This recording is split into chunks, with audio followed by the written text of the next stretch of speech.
അരുൺ ഇവിടെ നിൽക്കുമ്പോൾ പ്രേക്ഷകരെ ആഗ്രഹിക്കുന്ന ഒരു കാര്യം എന്ന് പറയുന്നത് നമുക്ക് പാട്ട് കേൾക്കണം. അപ്പൊ ഈ രാവിലെ നമുക്ക് പി ജയചന്ദ്രന്റെ മനോഹരമായ ഒരു പാട്ടിൽ ഞാൻ ഒരു കാര്യം ചെയ്യാം. One of my favourites A Rahman സാറിന്റെ ഇതിന്റെ ഒരു കഥയും കൂടി ഉണ്ട്. ഞാനും പറഞ്ഞോട്ടെ, ഞാനും കുക്കും കൂടി, നിമ്മി എൻ്റെ വൈഫും കൂടി ഞങ്ങൾ അദ്ദേഹത്തിൻ്റെ പാട്ട് റെക്കോർഡ് ചെയ്യാം. ഞാൻ എൻ്റെ പടത്തിൽ അദ്ദേഹത്തിനെ പാടിക്കാനുള്ളൊരു ഭാഗ്യം എനിക്ക് ഉണ്ടായിട്ടുണ്ട്. അപ്പം ഞാനാണെങ്കിൽ പേടിച്ചാണ് എപ്പോഴും നിൽക്കാറ്.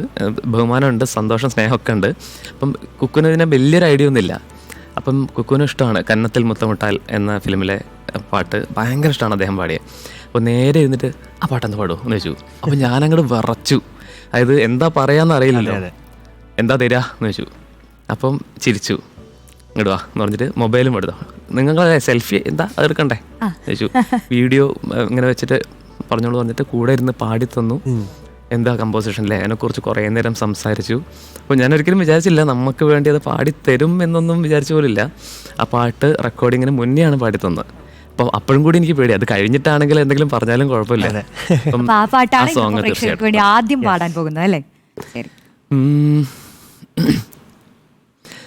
ഒരു ദൈവം തന്ന പൂവേ കണ്ണിൽ തേടൽ എന്ന തായേ, ഒരു ദൈവം തന്ന പൂവേ കണ്ണിൽ തേടൽ എന്ന തായേ, കാറ്റ് തുടങ്ങും ഇടം നീതാനേ, വാനം മുടിയുമിടം നീതാനേ, കാற்றை போல நீ வந்தாயே, சுவாசமாக நீ நின்றாயே, மார்பில் ஊறும் உயிரே ഒരു ദൈവം തന്ന പൂവേ കണ്ണിൽ തേടൽ എന്ന തായേ.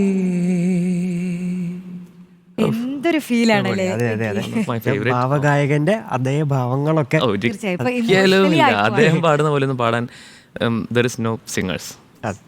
ഞാൻ ഈ പറഞ്ഞ പോലെ നമ്മളത് ഓർക്കുമ്പോൾ തന്നെ അപ്പൊ അദ്ദേഹത്തിന്റെ ഒരു വേർപാടിനെ കുറിച്ച് ഇപ്പൊ ഈ പാട്ട് കേൾക്കുമ്പോൾ ഓർക്കുമ്പോൾ നമ്മൾ വല്ലാണ്ടൊരു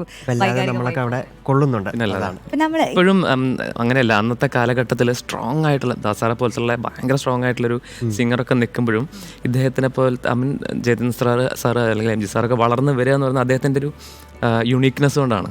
അതിൻ്റെ എന്ന് പറഞ്ഞാൽ ഈ ഭാവഗായകൻ എന്ന് പറഞ്ഞാൽ അതിൻ്റെ ഭാവം, ലിറിക്സിന്റെ പ്രൊണൗൺസിയേഷൻ ഈ വ്യത്യസ്തമാവുന്നത് എങ്ങനെ യൂണിക്